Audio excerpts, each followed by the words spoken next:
इस news channel पर जो भी वक्ता ने कहा वो उसकी अपनी राय है, जिसकी पुष्टि नेशन न्यूज इंडिया नहीं करता। धन्यवाद।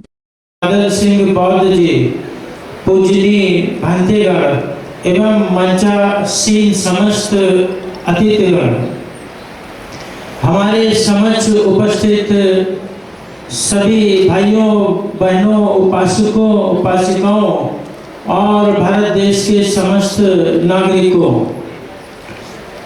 सर्वप्रथम महाकारुणिक तथागत गौतम बुद्ध विश्व रत्न बाबा साहब डॉक्टर भीमराव अंबेडकर, सदगुरु कबीर साहब, माननीय ज्योतिबा फूले, संतों गुरुओं सभी के चरणों में श्रद्धा सुमन अर्पित करते हुए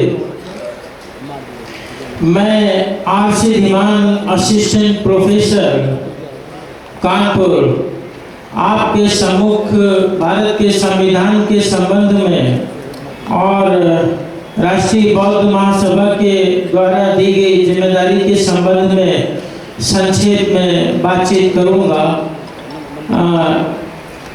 अभी पूर्व में माननीय धर्म प्रकाश भारती जी से जब हमारे साथी गणोपासक उपासिका सवाल पूछ रहे थे तो बार बार एक कंफ्यूजन हमारे साथियों में उत्पन्न हो रहा था कि जब हम लोग कह रहे हैं कि हम संविधान की रचना करने जा रहे हैं तो जो है हमारे साथी ऐसा समझ रहे थे कि हम भारत के संविधान की रचना करने जा रहे हैं।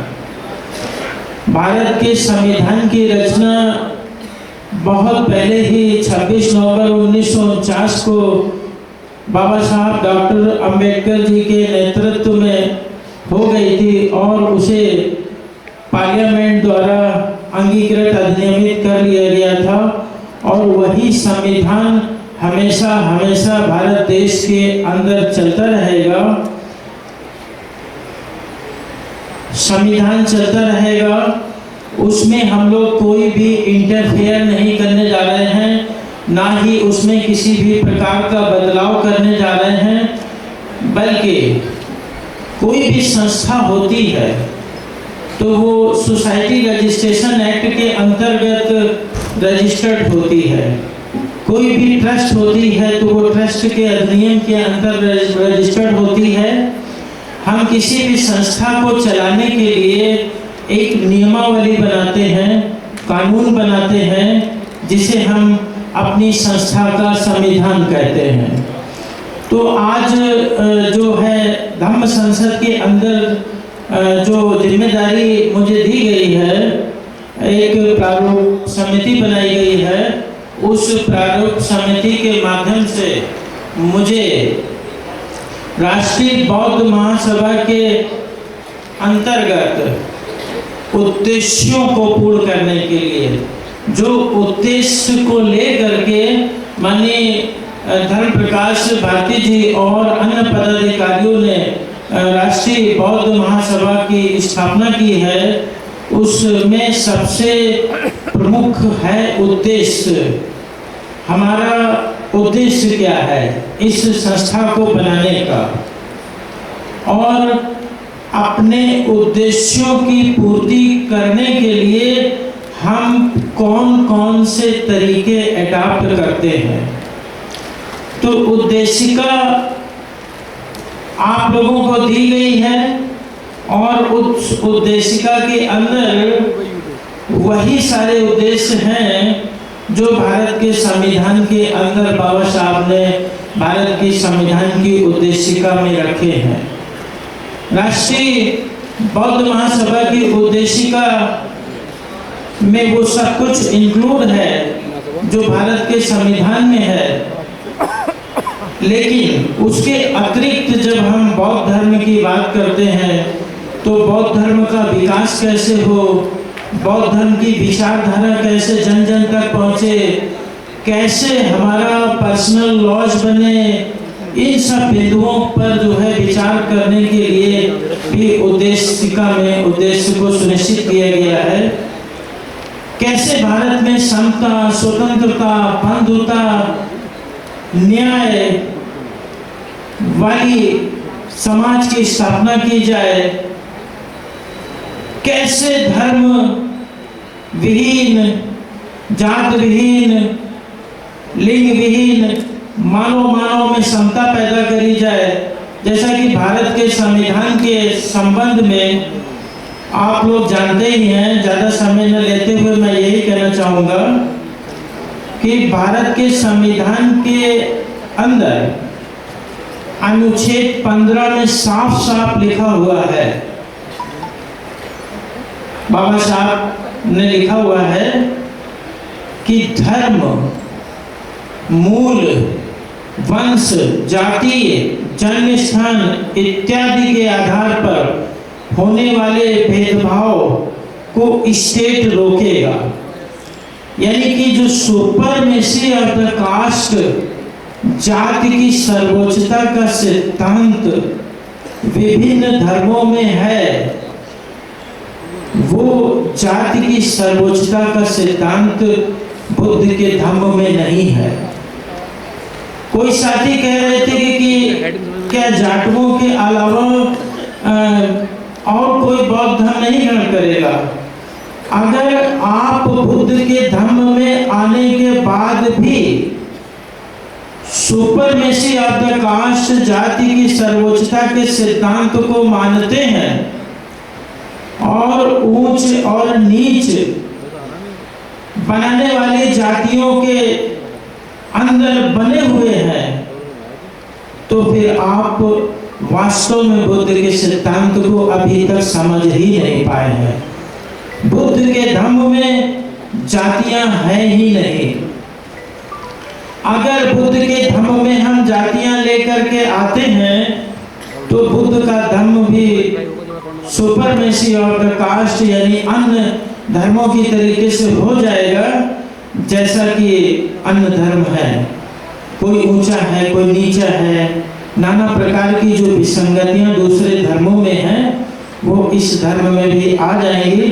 तो जो कुएं हैं, छोटे छोटे कुएं हैं, उन कुओं से निकल के जब हम समुद्र में आ गए हैं तो हम कुएं की अनुभूति क्यों करते हैं?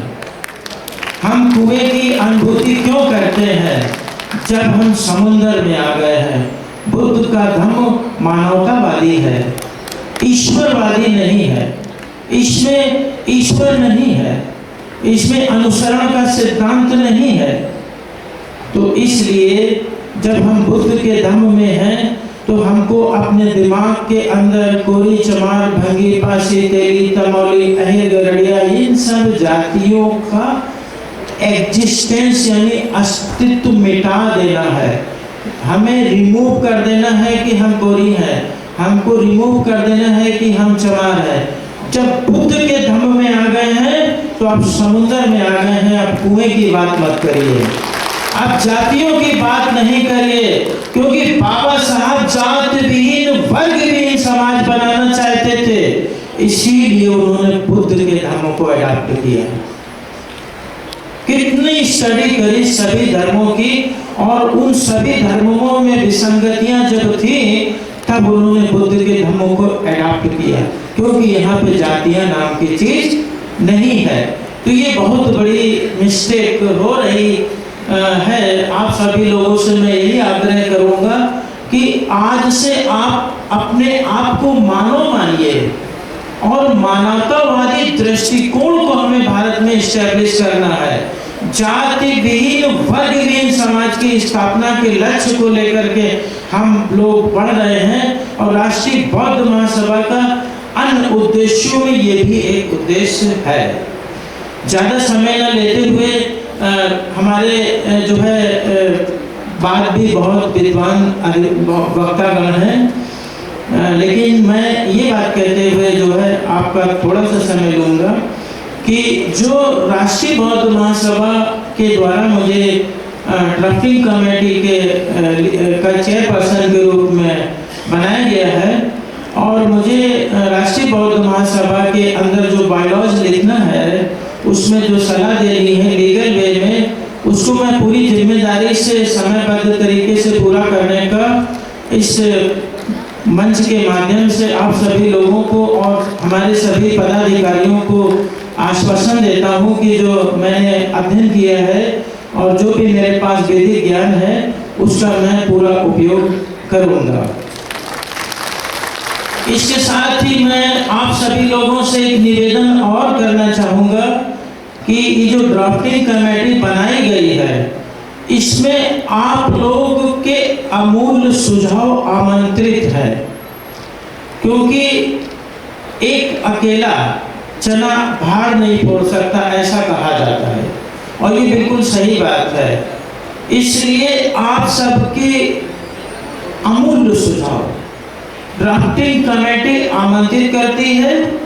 वो कैसे फॉर्म में होगा आप उसको लिखिए, पहले घर में इसको पढ़िए अच्छी तरीके से, जो प्रियम्बल बनाया गया है और जो मसौदा तैयार किया गया है। ये लॉ अभी नहीं है, दिस इज नॉट लॉ है, ये अभी लॉ नहीं बना है।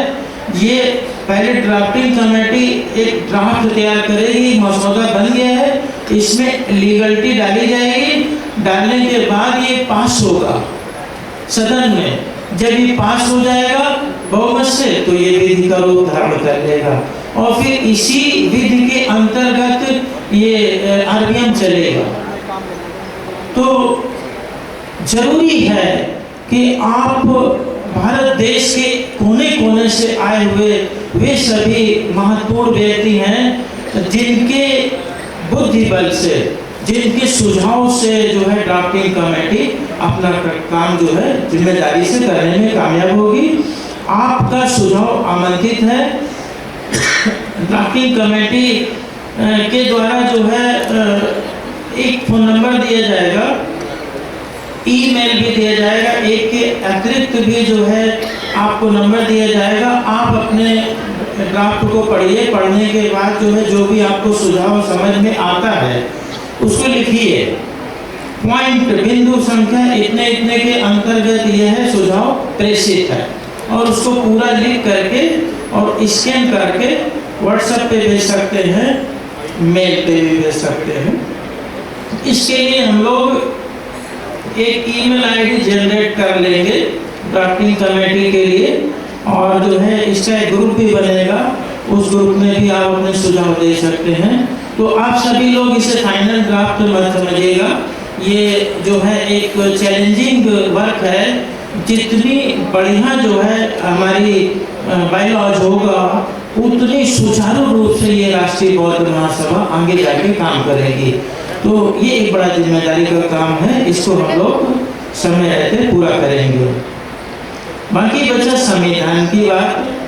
तो संविधान के विषय में मैं हर सोमवार को 8 बजे जूम ऐप पर जो है अपना एक एक आर्टिकल विस्तार से समझाता हूँ, और आशा और उम्मीद है कि इतने सारे लोग बैठे हुए हैं और जरूर अगले बार जो है जूम ऐप पर संविधान को समझने के लिए जुड़ेंगे।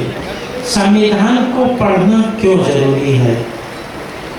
इसलिए पढ़ना जरूरी है कि बाबा साहब डॉक्टर अंबेडकर ने ऐसे हाथ उठा करके पार्लियामेंट की तरफ इशारा करते हुए कहा कि सत्ता के इस पावन मंदिर पर कब्जा कर लो।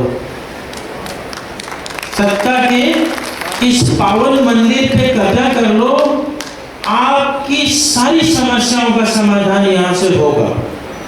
कैसे करोगे? मान लो आप सत्ता की पावन मंदिर पे कब्जा करना चाहते हो तो आपको सत्ता चलाना आना चाहिए, क्योंकि जो भी लीडर होगा वो तो जानते ही है लोग, वो पार्लियामेंट में बैठ रहा है, वो विधानसभा में बैठ रहा है, इतना तो समझ ही जाता है। लेकिन जनता कैसे अपने लीडर को कंट्रोल करेगी? How can you control your leader? तो क्योंकि you are the powerful, democracy के अंदर पब्लिक पावरफुल होती है, लीडर नहीं होता, सरकार नहीं होती है। लेकिन हमारे देश का दुर्भाग्य है कि हमारे देश के नागरिकों को विधिक ज्ञान से वंचित रखा गया, ताकि जब आप कानून को जानेंगे ही नहीं, संविधान को जानेंगे ही नहीं, तब आप अपने लीडर के पुलिस से पिटते रहेंगे, अपनी सरकार की पुलिस से पिटते रहेंगे, क्योंकि यू डोंट नो लॉ। आप कॉन्स्टिट्यूशन जानेंगे नहीं तो अपने अधिकार जानेंगे नहीं तो अपने लीडर को कैसे कंट्रोल करेंगे। मैटर पूरा कंट्रोल करने का है, नियंत्रण में कौन किसके रहेगा। पब्लिक के नियंत्रण में सरकार रहेगी या सरकार के नियंत्रण में पब्लिक रहेगी। तो डेमोक्रेसी के अंदर पब्लिक के नियंत्रण में सरकार होती है। इसलिए आपको अपनी सरकार को नियंत्रित करने के लिए संविधान की, कानून की जानकारी होनी चाहिए। अगर आप कानून जानते हैं तो फिर आप सरकार को नियंत्रित करेंगे। कैसे करेंगे? आर्टिकल 13 है।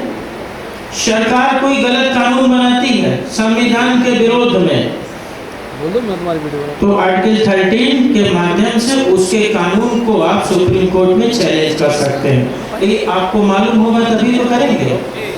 इसलिए संविधान पढ़ना जरूरी है। सरकार की कार्यप्रणाली क्या है, सरकार कैसे काम करती है, बजट कैसे पास होता है, आपके अधिकार क्या हैं, आपके मौलिक अधिकार क्या हैं, आपके कर्तव्य क्या हैं, ये सारी चीजें जानना बहुत जरूरी है जनता के लिए। और कोई भी सरकार नहीं चाहती है कि आप इन सब चीजों को जानें। ये काम सिर्फ और सिर्फ राष्ट्रीय बौद्ध महासभा पूरे भारत देश में कर रही है कि संविधान की जानकारी दे रही है। यानी वो अभी उधर से भाई नारा लगा रहे थे कि मानव कांसी राम तेरी नेक कमाई और तूने सोती कौम जगाई, तो उन्होंने सोए हुए लोगों को जगा दिया। और आज राष्ट्रीय बौद्ध महासभा देश के नागरिकों को कानून का ज्ञान देकर के पूरे देश के नागरिकों को जगाने का काम कर रही है। जिस दिन हमारे देश की जनता कानून को जान जाएगी, समझ जाएगी, जागरूक हो जाएगी, उसी के नियंत्रण में होगी सरकार, उसी के नियंत्रण में होगी कार्यपालिका, उसी के नियंत्रण में होगी विधायिका। तो सब कुछ आपकी मुट्ठी में हो सकता है, क्योंकि बाबा साहब ने संविधान के अंदर सब कुछ दे दिया। बस आप संविधान को समझ जाओ।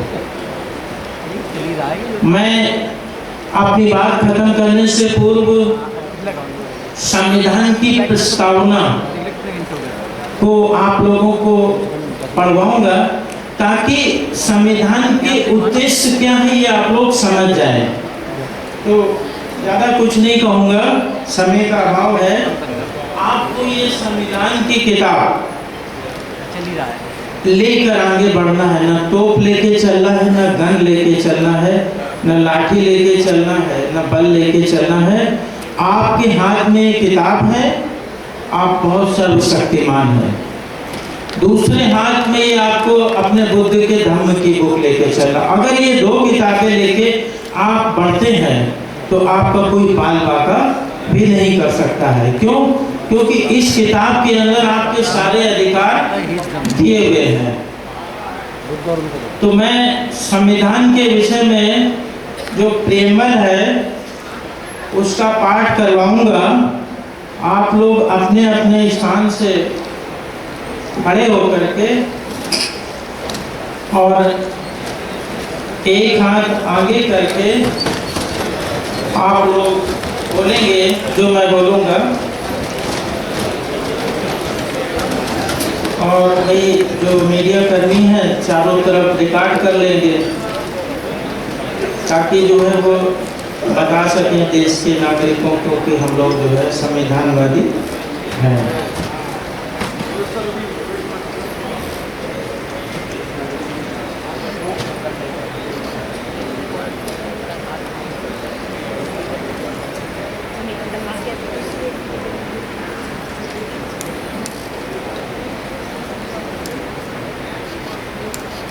जैसा कि आप लोग जानते हैं,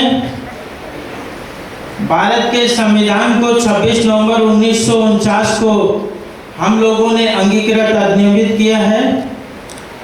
इस संविधान को हमारे देश के नागरिकों की तरफ से जो है पार्लियामेंट में अंगीकृत अधिनियमित और आत्मार्पित किया गया है। और भारत का संविधान पूरा समझ में आए या ना आए, आज जो प्रियम्बल यानी उद्देशिका मैं बताने जा रहा हूँ वो आपने समझ लिया तो यही सब हमको भारत देश के नागरिकों को करना है। संविधान क्या चाहता है ये हम लोग अभी बोलने जा रहे हैं, है ना। What is the purpose of Indian constitution. हम भारत के लोग भारत को एक संपूर्ण प्रभुत्व संपन्न समाजवादी पंथ निरपेक्ष लोकतंत्रात्मक गणराज्य बनाने के लिए तथा उसके समस्त नागरिकों को सामाजिक आर्थिक और राजनीतिक न्याय विचार अभिव्यक्ति विश्वास धर्म और उपासना की स्वतंत्रता प्रतिष्ठिता अवसर की समता प्राप्त कराने के लिए तथा उन सब में व्यक्ति की गरिमा और राष्ट्र की एकता और अखंडता को सुनिश्चित करने वाली बंधुता को बढ़ाने के लिए दृढ़ संकल्प होकर अपनी इस संविधान सभा में आज 26 नवंबर 1949 को एतद द्वारा इस संविधान को अधिनियमित और आत्मार्पित करते हैं। Thank you. आप लोग अपने अपने स्थान पर बैठ जाइए। 26 नवंबर 1949 को ये भारत का संविधान भारत की संविधान सभा द्वारा भारत की पार्लियामेंट में अंगीकृत अधिनियमित और आत्मार्पित किया। किसने किया? हम भारत के लोगों ने, we the people of India. और इसीलिए 26 नवंबर को विधि दिवस के रूप में पहले मनाया जाता था। आज हम लोग प्रत्येक वर्ष 26 नवंबर को संविधान दिवस के रूप में मनाते हैं, ये सभी लोग जानते हैं। और 26 जनवरी 1950 को ये पूरा संविधान लागू हुआ था। ये 26 नवंबर 1949 को हम संविधान दिवस मनाते हैं और 26 जनवरी को हम लोग जो है गणतंत्र दिवस मनाते हैं।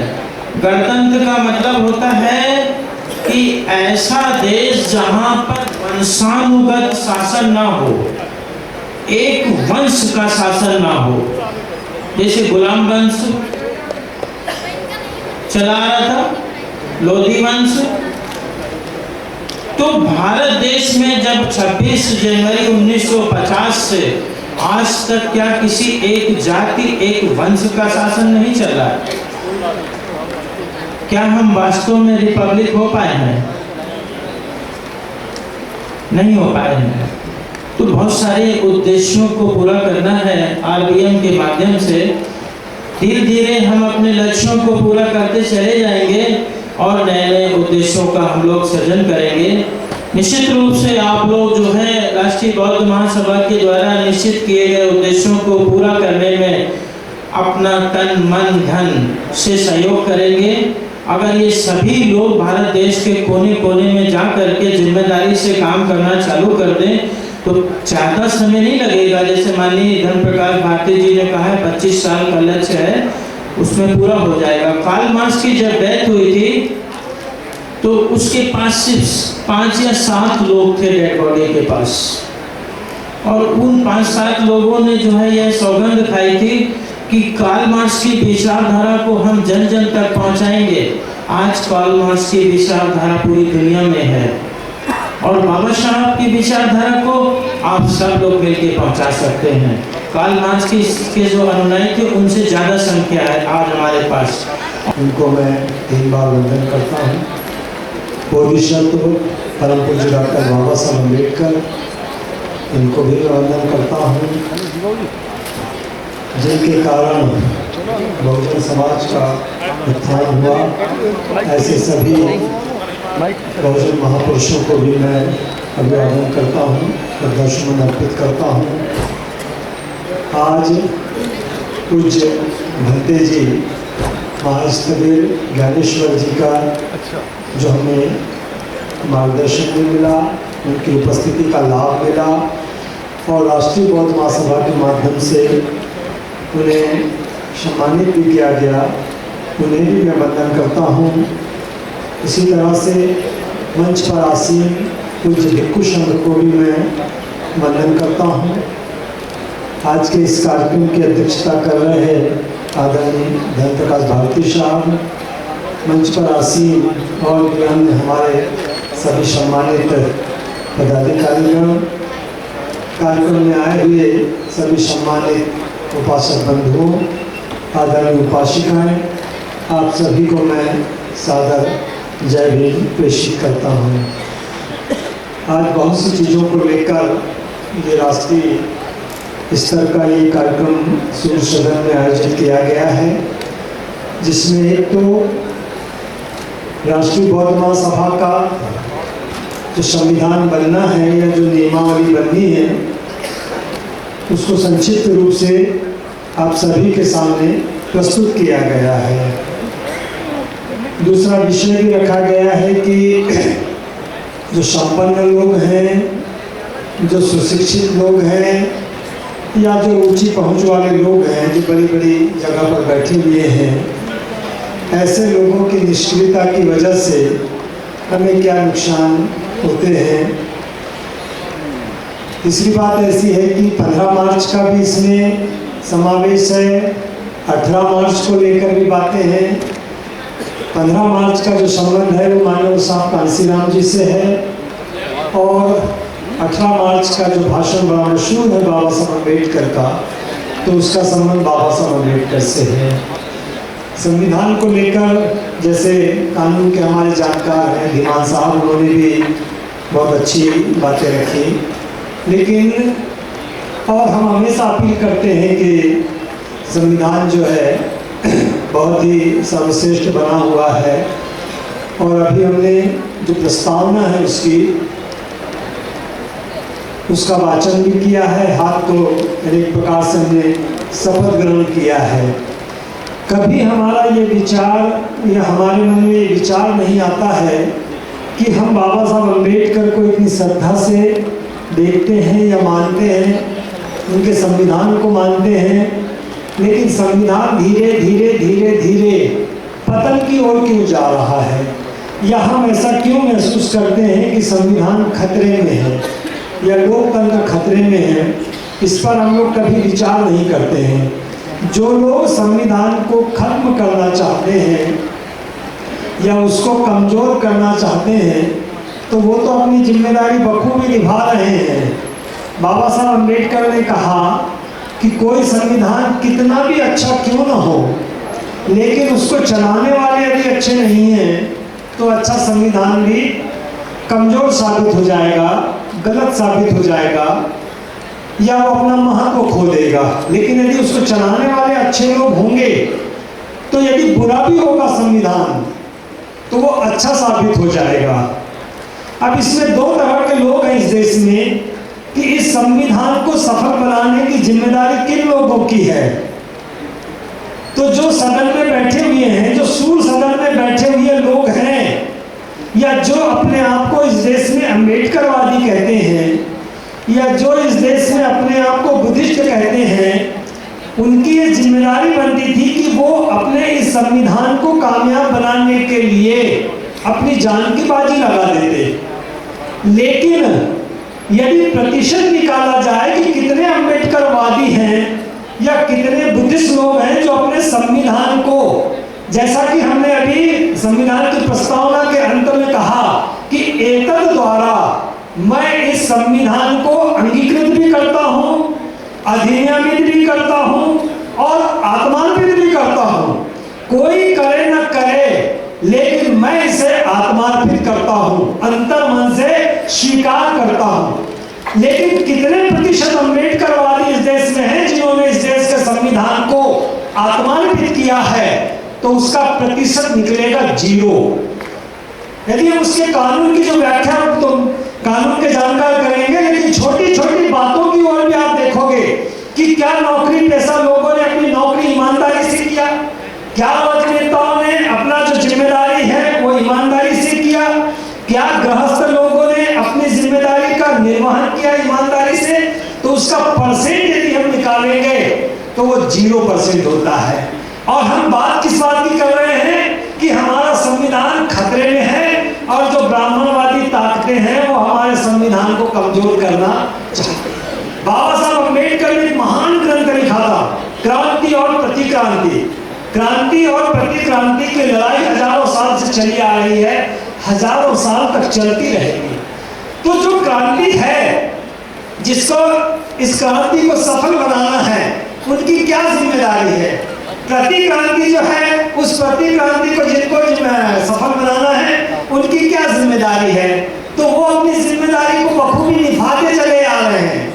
उन्हें अपने उस हिंदू धर्म को कह लीजिए या अपने ब्राह्मणवाद को किस तरह से अधिनियमित करना है, किस तरह से अंगीकृत करना है, किस तरह से आत्मार्पित करना है, तो वो उस तरीके से आत्मार्पित कर रहे हैं। और हम लोगों को क्रांति को कैसे सफल बनाना है?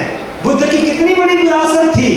बुद्ध ने एक महान भिक्षु संघ बनाया था। काहे के लिए बनाया था? क्या केवल त्रिशूल पंचशील दिलाने के लिए किया था? तो बाबा साहब अम्बेडकर ने बुद्ध धर्म की व्याख्या की है कि भिक्षु संघ का जो निर्माण हुआ था वो इस देश से ब्राह्मणवादी समाज व्यवस्था को खत्म करके सामाजिक परिवर्तन भी करना है, आर्थिक परिवर्तन भी करना है, राजनीतिक परिवर्तन भी करना है। इस उद्देश्य के लिए भिक्षु संघ का निर्माण हुआ था। और बाद में अंततः हम ये देखते हैं कि उस भिक्षु संघ की कार्यप्रणाली के कारण इस देश में सामाजिक परिवर्तन भी हुआ था, आर्थिक परिवर्तन भी हुआ था और राजनीतिक परिवर्तन भी हुआ था। बाबा साहब अम्बेडकर ने लिखा है कि शूद्र कभी कल्पना नहीं कर सकते थे कि उनका इस देश में शासन भी हो सकता है, लेकिन वो बुद्ध की कार्य प्रणाली थी, वो भिक्षु संघ का त्याग था, जिसकी वजह से इस देश में ये सारे परिवर्तन हुए। लेकिन आज भिक्षु संघ की क्या स्थिति है? तो बाबा साहब अम्बेडकर ने भी भिक्षु संघ को लेकर निराशा व्यक्त की कि जो उन्हें जिम्मेदारी निभानी चाहिए थी कि अंगीकृत क्या करना है, आत्मार्पित क्या करना है, अधिनियमित क्या करना है, कितना एक्सेप्ट करना है, तो आज भी हम ये देखते हैं कि कहीं ना कहीं से हमको निराशा ही हाथ लगती है। बाबा साहब अम्बेडकर ने कितनी बड़ी विरासत खड़ी की। हम पूजा करते हैं, हम पुष्पहार चढ़ाते हैं, बाबा तेरा मिशन अधूरा हम मिलकर करेंगे पूरा कहते हैं, तो इस तरह के हम नारे लगाते हैं। लेकिन बाबा साहब अम्बेडकर ने अपने दौर में जो सामाजिक परिवर्तन के लिए, आर्थिक परिवर्तन के लिए, राजनीतिक परिवर्तन के लिए जिस तरह की विरासत खड़ा की, समता सैनिक दल बनाया, बुद्धिस्ट सोसाइटी ऑफ इंडिया बनाया, रिपब्लिकन पार्टी ऑफ इंडिया की नींव रखी, लेकिन आज उस विरासत को हम किस रूप में देखते हैं? ना तो समता सैनिक दल का इस देश में कोई अस्तित्व है, ना तो बुद्धिस्ट सोसाइटी ऑफ इंडिया का कोई अस्तित्व है, और ना ही रिपब्लिकन पार्टी ऑफ इंडिया का कोई अस्तित्व। कुछ लोग हैं, चंद लोग हैं, मुट्ठी पर गिनने वाले लोग हैं, उंगलियों पर गिनने वाले लोग हैं जो केवल माला जपने का काम करते हैं। इतनी बड़ी विरासत, इतनी बड़ी बुद्ध की विरासत, इतनी बड़ी बाबा साहब अम्बेडकर की विरासत, और आज हम मानव साहब कांसीराम का नारा लगाते हैं कि कांसीराम तेरी नेक कमाई तूने सोती कौम जगाई। ये कितना बड़ा नारा लगाते हैं, लेकिन कांसीराम साहब ने कितनी बड़ी विरासत हमारे पीछे छोड़ के गए। बामसेन बनाया, आज वो बामसेन किधर है? वो कर्मचारी किधर है जो ये कहते थे कि हम अपना टाइम देंगे, टैलेंट देंगे, ट्रेजरी देंगे? तो वो जो दौर था, वो दौर आज किधर चला गया? DS4 बनाया गया कि हम समता के लिए आंदोलन करेंगे, स्वतंत्रता के लिए आंदोलन करेंगे, स्वाभिमान के लिए आंदोलन करेंगे। आज वो DS4 की स्थिति क्या है? और बहुजन समाज पार्टी कि अपने घरों पर जाकर लिख दो कि तुम्हें इस देश की शासन करती कौम बनना है, शासन करती कौम बन भी गई, लेकिन आज उस BSP का इस देश में किस तरह का अस्तित्व है? ये जो विरासत महापुरुषों ने खड़ी की, उन विरासतों को आज हम अपने ही आंखों के सामने किस रूप में देख रहे हैं। और इसके विपक्ष में जब हम देखते हैं कि प्रतिक्रांति धीरे धीरे करके धीरे धीरे, ये गणतांत्रिक देश है, लोकतांत्रिक देश है, इसमें किसी धर्म के लिए कोई महत्व नहीं है, किसी जाति के लिए कोई महत्व नहीं है, ऐसा संविधान है। उसके बावजूद भी प्रतिक्रांति इस संविधान को नजरअंदाज करते हुए, लोकतंत्र को नजरअंदाज करते हुए, धर्मनिरपेक्षता को नजरअंदाज करते हुए बहुत तेजी से आगे बढ़ते जा रही है। और हमारी अपनी इतनी महान विरासत जो है, जो बुद्ध ने विरासत खड़ी की, जो बाबा साहब अम्बेडकर ने विरासत खड़ी की, जो मानव साहब ने विरासत खड़ी की, वो अपने पतन की ओर जा रही है। हम अपनी आंखों के सामने उसके सामने देख रहे हैं, उसके प्रत्यक्षदर्शी हैं।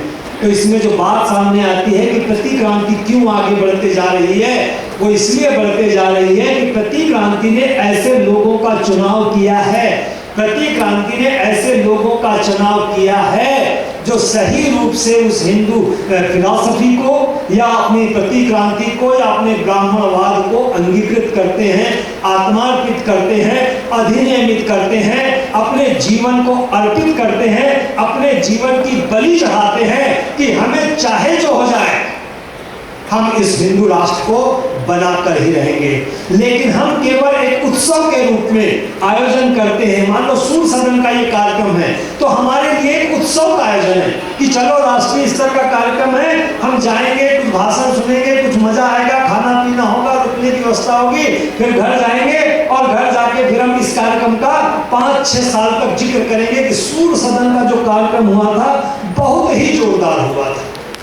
लेकिन यहां से मुझे क्या जिम्मेदारी लेकर जाना है, मुझे अपने इस विरासत को फिर से कैसे जिंदा करना है या उसे फिर से कैसे सरवाइव करना है, वो शपथ लेकर कभी नहीं आएंगे। ये पवित्र भूमि है, ये साधारण भूमि नहीं है। यहाँ बाबा साहब अम्बेडकर के चरण पड़े, जिस 18 मार्च का हम जिक्र करते हैं, तो ऐसी पवित्र भूमि में हम आते हैं। हम नागपुर जाते हैं, दीक्षा भूमि उसका नाम है, जहाँ बाबा साहब अम्बेडकर ने हमको दीक्षा दिलाई, वहां जाते हैं। लेकिन वहां से करके क्या आते हैं, तो वहां से सेल्फी लेकर आते हैं। दीक्षा भूमि के दर्शन करना उनका उद्देश्य नहीं रहता, सेल्फी लेना उद्देश्य रहता है कि मैं दुनिया को बता सकूं कि मैंने दीक्षा भूमि के दर्शन, उतनी पवित्र भूमि में जाके कभी ये शपथ लेकर नहीं आते कि मेरी ड्यूटी क्या है। हजारों साल के बाद ये विरासत मिली, हजारों साल के बाद, 2500 साल के बाद आपको इंसानी जीवन मिला है, आपको मानवता का अधिकार मिला हुआ है। इसका संरक्षण कैसे करना है, इसके लिए हम कभी नहीं सोचते हैं कि मैं इस पवित्र भूमि से जा रहा हूं, या मैं दीक्षा भूमि से आ रहा हूं, या मैं चैत्य भूमि से आ रहा हूं, तो मेरी पर्सनल जो है वो जिम्मेदारी क्या है। हाथ खड़े कर दिए, धीमान साहब ने कहा कि मैं जैसा कहूंगा वैसा, तोता रतन जैसे हमने कह दिया कि मैं आत्मार्पित भी करता हूं, मैं अधिनियमित भी करता हूं, मैं अंगीकृत भी करता हूं। कितने लोग हैं जो अंगीकृत करते हैं, कितने लोग हैं जो आत्मार्पित करते हैं, कितने लोग हैं जो अधिनियमित करते हैं। प्रतिशत की बात करें, कोई एक होगा जो कहेगा कि मैं संविधान के हिसाब से चलता हूं। आज इतने सारे बौद्ध लोग हैं, देश में इतने बौद्ध लोग हैं, दुनिया में इतने बौद्ध लोग हैं। बाबा साहब अम्बेडकर ने बौद्ध धर्म में कितनी बड़ी कमी की ओर इशारा किया कि हम मुसलमानों के सामने, ईसाइयों के सामने, सिखों के सामने, हिंदुओं के सामने एक मामले में हम कमजोर साबित हो जाते हैं। और वो मामला क्या है कि हमारे पास हमारा अपना कोई धर्म ग्रंथ नहीं है। आज 70 साल के बाद भी भारत के बौद्ध डिसाइड नहीं कर पाए हैं कि हमारा धर्म ग्रंथ क्या है। जैसे कि धीमान साहब ने वो बुद्ध उनका धम्म दिखाया, तो बाबा साहब अम्बेडकर ने उसकी पूर्ति जरूर किया, लेकिन दिल पे हाथ रख के सोचो कि क्या भारत के बौद्धों ने अपने उस धर्म ग्रंथ को धर्म ग्रंथ के रूप में स्वीकार किया है। मुसलमानों को देखिए, वो अपने कुरान के बगैर एक पल का एक कदम आगे नहीं चल सकते। ईसाइयों को देखिए कि वो अपने धर्म ग्रंथ के आधार पर ही अपने जीवन को तय करते हैं। कोई छोटी से छोटी बात भी हो जाएगी। अभी आप देख रहे होंगे कि क्रिकेट के मैच चल रहे थे चैंपियंस ट्रॉफी में, तो वहां पर सनी ने वो कुछ ड्रिंक भी लिया, तो उसको लेकर मौलानाओं ने कुरान की सारी बातें दुनिया के सामने पेश कर दी कि उस हिसाब से उसने गलत किया। फिर उसके पक्ष में कुछ लोग आए तो उन्होंने कुरान का ही जिक्र करके उसके पक्ष में या उसके समर्थन में बात रख दी। हमारे ऐसे कितने लोग हैं जो बुद्ध और उनके धर्म के बारे में चर्चा करते हैं, या बुद्ध और उनके धर्म के बारे में बातें करते हैं, या बुद्ध और उनके धर्म में कोई साधारण आदमी ने नहीं लिखा है, जिसको हम कहते हैं सिंबल ऑफ नॉलेज, जो दुनिया का महान है। 2500 साल पहले कोई बुद्ध पुरुष हुए तो 2500 साल बाद भी कोई बुद्ध पुरुष हुआ। उस बुद्ध पुरुष ने, जिसने दुनिया के तमाम ग्रंथों को पढ़ा, दुनिया के तमाम धर्म ग्रंथों को पढ़ा, हमारे बौद्ध धर्म के भी तमाम ग्रंथों को पढ़ा, और उसके बाद बाबा साहब अम्बेडकर ने अपने ज्ञान से, अपने अनुभव से उस महान ग्रंथ की पूर्ति किया। लेकिन 70 साल के बाद भी दुनिया तो अभी जानती नहीं है। थाईलैंड को, अमेरिका को, इंग्लैंड को, चीन को, जापान को तो पता ही नहीं है। बुद्ध उनके धर्म की बात को छोड़ो, बाबा साहब अम्बेडकर का नाम भी उनको सही ढंग से पता नहीं। किस रूप में उनका नाम जाना चाहिए था? मोहम्मद पैगंबर साहब ने यदि कोई उपदेश दिया होगा तो भारत का मुसलमान भी जो है वो हजरत मोहम्मद पैगंबर को उतना ही सम्मान देता है जितना खुदा को देता है।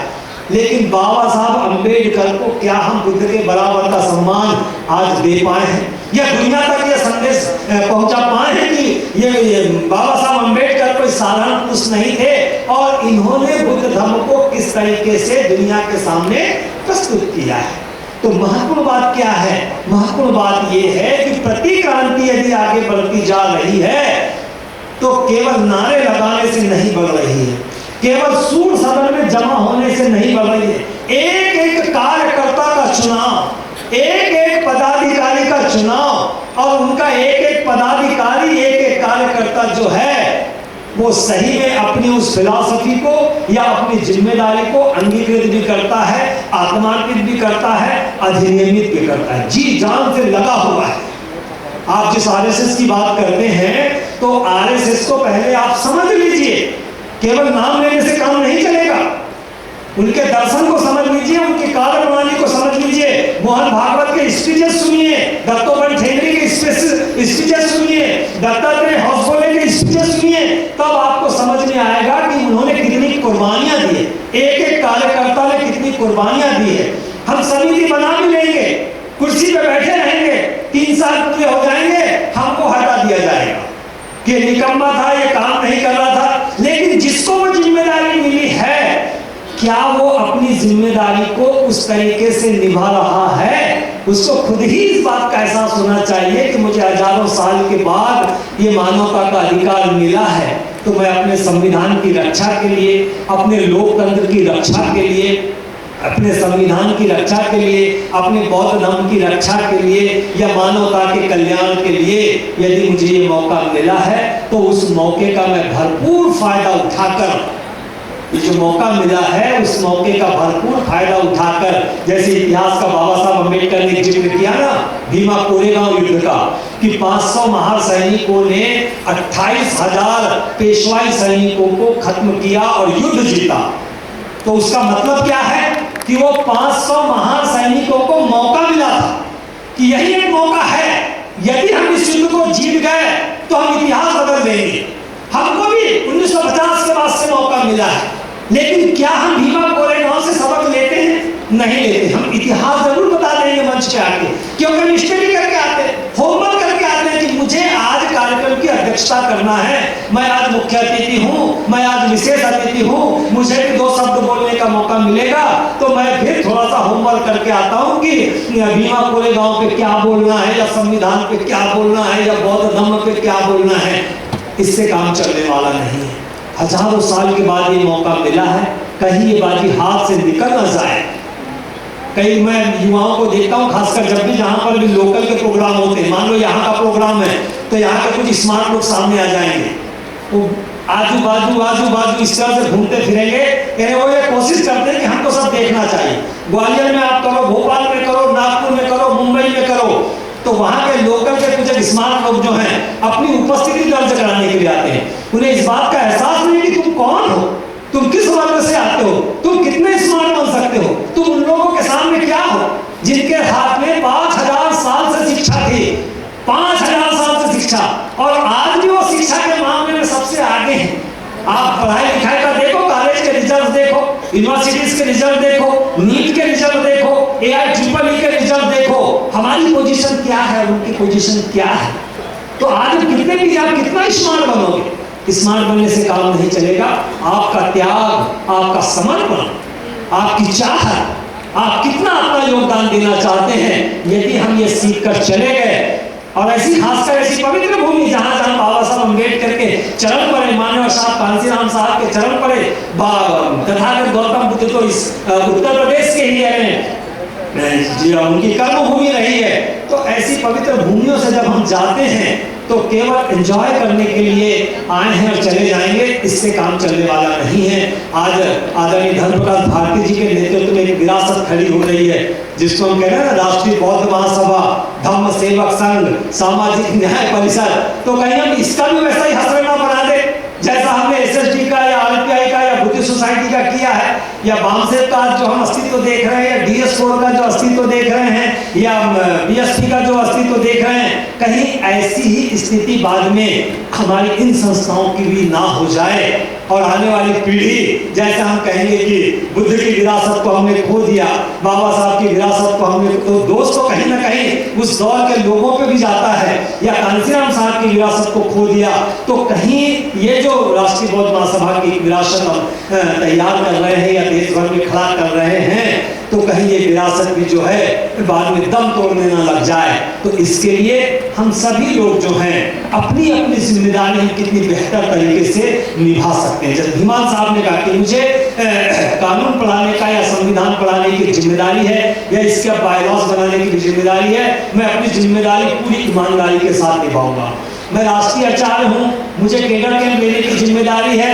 मैं बहुत कोशिश करता हूँ कि बहुत अच्छे तरीके से प्रशिक्षण शिविर लिया जाए और मेरे जैसे आचार्य निकलते जाएं। तो आपको भी जो जिम्मेदारी मिल रही है या जो भी जिम्मेदारी मिले, उस जिम्मेदारी को इतना तन मन धन से करना है ताकि हमारी जो आने वाली पीढ़ी है वो भी आपके पीछे खड़ी हो, आपका अनुसरण करें और हम प्रतिक्रांति के सामने एक चुनौती बनकर खड़े हो जाएं और भविष्य में फिर जो भी होगा, जैसा भी होगा, उसका मुकाबला करने लायक हो जाएं। इतनी ही बात कहकर मैं अपनी बात को समाप्त करता हूं। सभी का बहुत बहुत आभार मानता हूं, धन्यवाद अदा करता हूं, सबको साधुवाद देता हूं कि मुझे इतने बड़े अवसर पर बोलने का मौका दिया। बहुत बहुत धन्यवाद। जय हिंद, जय भारत।